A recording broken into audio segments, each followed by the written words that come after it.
Good morning friends and welcome to the pre-market view. US markets were marginally down. The Dow was down about 0.14%. In fact, at one stage the market was down almost about 120 points, and then we had a very sharp recovery towards the end.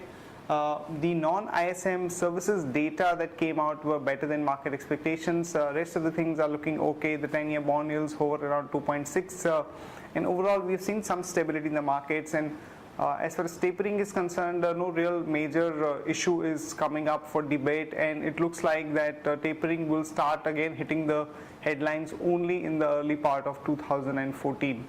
European markets, however, were weak, and they were down anywhere from 0.25% to almost about 1%, as we had two weak economic data points. On the job front, it continues to remain very high at about 12 to 12.5%, and also we had some kind of a downgrade on the Eurozone GDP for the next 1 year or so.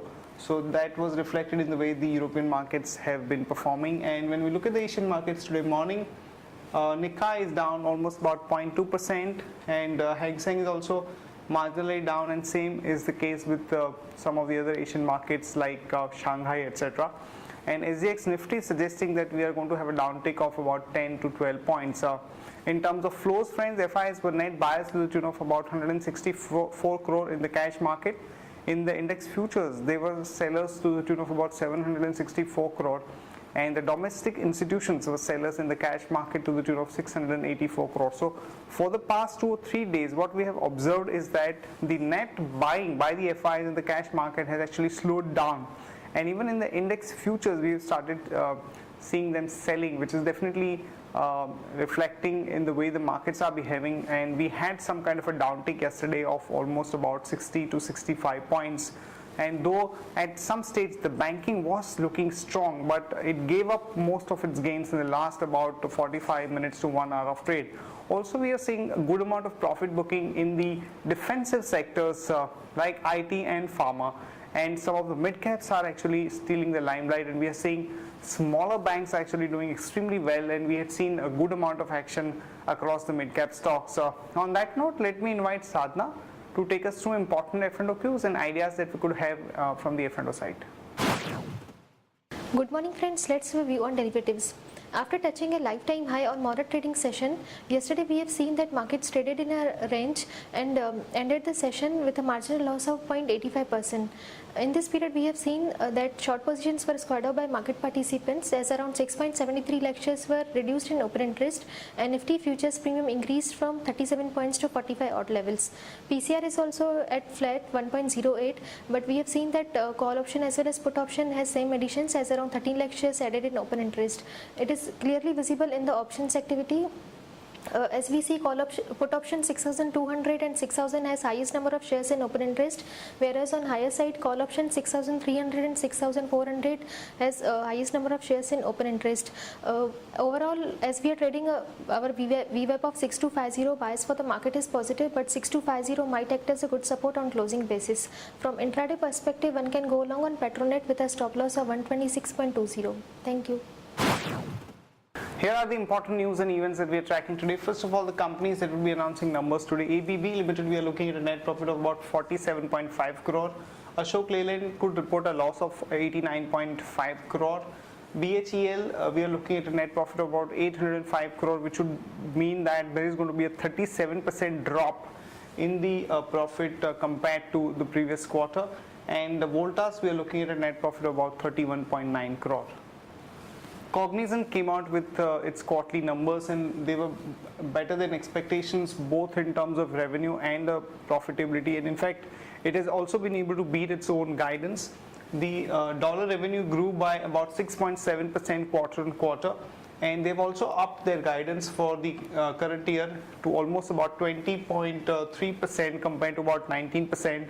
So this results definitely are better than expectations, so would have some positive bearing on the companies like TCS, Infosys, Wipro and HCL Tech. So expect, at least in the morning session, the positive impact of this Cognizant results on the IT companies. The Telecom Commission is likely to meet up today to consider a proposal of an internal committee to fix the reserve price of 1800 megahertz spectrum at a level of up to 47% higher then proposed by the Telecom Regulatory Authority of India. And in another development, IDFC is looking at buying about 5% stake in NCDX, which is a subsidiary of NSE, which is into the agri commodities trading. Some reports coming out from the Cooper Tire is that the Cooper Tire and Rubber's partner in a Chinese joint venture was exploring the bid for the fourth largest US tire maker when the Cooper struck a deal with the Indian suitor. And the Planning Commission has opposed a proposal by the Department of Industrial Policy and Promotion to limit the FDI into the critical drugs to 49%, saying it entails a complete reversal of the existing policy that allows 100% FDI. So some kind of a positive effect on the pharma companies because of this development. And for Videocon, some positive news is the Videocon BRPL venture strike in oil in Brazil. The details of the extent of the reserves or the possible offtake one can have is not known at this point of time, but definitely this is positive for Videocon. Teijin Limited, which is one of the owners of the US patent of hypersuyam drug flaxubutostat, would be basically challenging the infringement suit against Dr. Reddy's for the manufacture and sale of a generic version of the drug in US. So bit of a negative news for Dr. Reddy's because of this suit.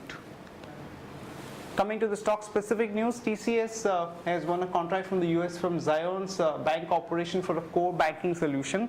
And also we had positive news on the Cognizant numbers, so one can go long on TCS with the stop loss of 2001 and a target of about 2103 to about 2143. Now coming to the alpha delivery ideas that we have been rolling out for delivery based customers, we have rolled out a new idea, Sun TV. Current market price is about 443 rupees, and we have set a target of about 540 rupees for the stock.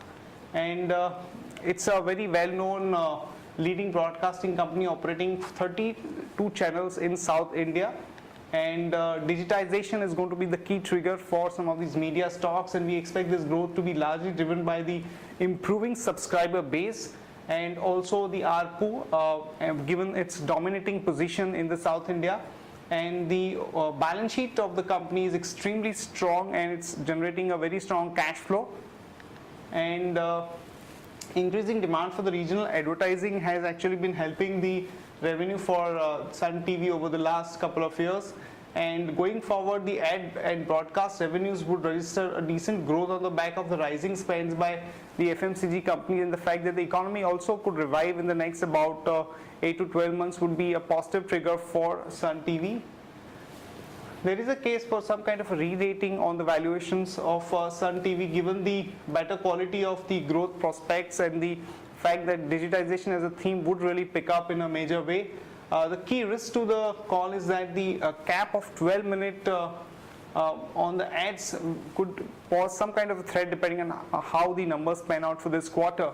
Overall, we think that Sun TV should do extremely well, and we've seen that the stock has been actually taking a support round of 360 to about 400 odd levels, and we think that this stock can give a good upside in the next about 1 to 3 months time. That's it from all of us, friends. Have a great trading session and see you tomorrow at the same time.